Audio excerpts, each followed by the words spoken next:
South Africa's decision to withdraw from Super Rugby and their inevitable departure from SANZAAR was driven by a combination of factors. The problem is this move triggered the rapid downfall of rugby throughout the entire Southern Hemisphere. As the game has surged in the Northern Hemisphere, it's slowly declined in the South. Before I get into any more detail, let's take a look at why did South Africa leave Super Rugby.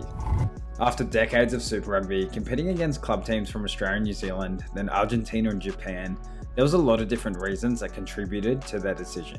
Firstly, South African teams always faced geographic and time zone challenges. They required more long distance travel than their Australian and New Zealand counterparts, and constant problems for players and fans trying to adapt to the variety of time zones. Over the years leading up to this decision, many articles would come out describing the challenges South African players would go through, such as being away for months at a time and having to wake up in the early hours of the morning just to contact family members. Understandably, the physical and mental drain this took on players made it difficult for South African Super Rugby franchises to retain their top tier players, who would often take up opportunities in Europe and Japan. The time zone challenges for players were just as difficult for fans. By South Africa joining European-based competitions, they could expand their television audience in a bigger market and ultimately make more money. Plus, there was a lot of South Africans already living abroad in European nations. The pressure to become more financially stable really heated up when the Cheetahs and the Kings were kicked out of Super Rugby in 2017. On top of this, South Africa had a failed World Cup bid and were sitting at around $3 million Australian in debt.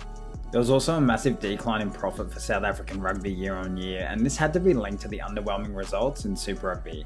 Everyone was dominated by New Zealand teams for the most part, which slowly killed interest for fans. South Africa only managed to secure 3 Super Rugby titles, Australia clinched onto 4, and New Zealand, well, they had 17 under their belt. In fact, every New Zealand team had won a Super Rugby title, while the Bulls were the only South African side to win one. As time went on, an increase in media pressure and articles came out, making it clear a move to the north would draw in more interest and be more competitive for the South African franchises. It would also allow the Springboks to not have to compare players playing in 2 different hemispheres when selecting their squads. They would be able to focus on the best players throughout European competitions. By now, the stars were starting to align. A move to the north would see more interest from fans, better time zones, better player welfare, and a boost to the international side. But South African rugby didn't budge. They actually remained loyal to the alliance despite the lack of direction, failed expansion, and confusing conference system led by SANZAAR. Now, it's not clear why South Africa didn't jump onto the opportunities in Europe sooner, but it's probably because the results on the field were still impressive. The Lions were having a good run of results in Super Rugby. They managed to secure the Rugby Championship and went on to win the World Cup. While sitting on top of the rugby world, no one expected South Africa to change their winning formula. That was until the COVID pandemic. Initially adamant to stay in Super Rugby, once countries went into lockdown, everyone was scrambling to find a format that would keep national interest. With all the uncertainty around how the competition could continue to run, New Zealand Rugby went ahead and announced they were exploring the possibilities of running a trans-Tasman competition with Australia. It was this moment that proved to be the final straw for South African rugby. Failing to be consulted and feeling on the outer, they made the decision to withdraw from Super Rugby altogether. Despite the strong rumours for years about seeking to leave Super Rugby, South Africa still heavily blames their departure from the competition on New Zealand. Was this the perfect excuse for South Africa to finally leave a struggling Super Rugby competition, or were they left with no choice?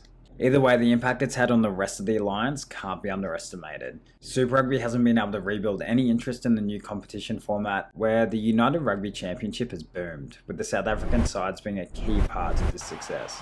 While Super Rugby sides have struggled to retain players, South African teams have actually been able to bolster their squads and retrieve many European players back to their clubs. At an international level, Australia, New Zealand and Argentina have all underperformed. Gone are the days of Southern Hemisphere rugby being the powerhouse globally. Northern Hemisphere teams aren't only winning games, but they're playing bloody entertaining footy as well.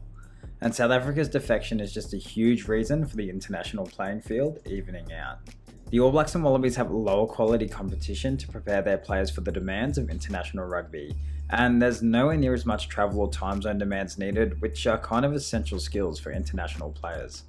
However, with all this said, the worst could still be yet to come. A major cloud still remains over South Africa staying in SANZAAR altogether. There's growing opinion that South Africa might leave the Rugby Championship, which is the only thing keeping them connected to Southern Hemisphere rugby, or maybe their geographical location. Alright everybody, you know I kid.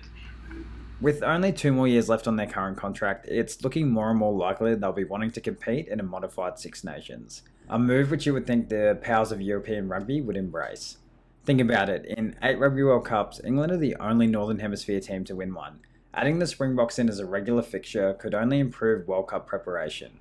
Also, South African players will have a bigger audience in Europe, and South African fans will be more familiar with players from Europe due to the United Rugby Championship. Throw in all the financial bonuses of a larger market, and it makes just as much sense as leaving Super Rugby. If this does happen, the 3 countries remaining in SANZA, Australia, Argentina, and New Zealand, would have some huge challenges financially and structurally moving forward. So, what do you think South Africa should do? Let me know below. Thanks for watching.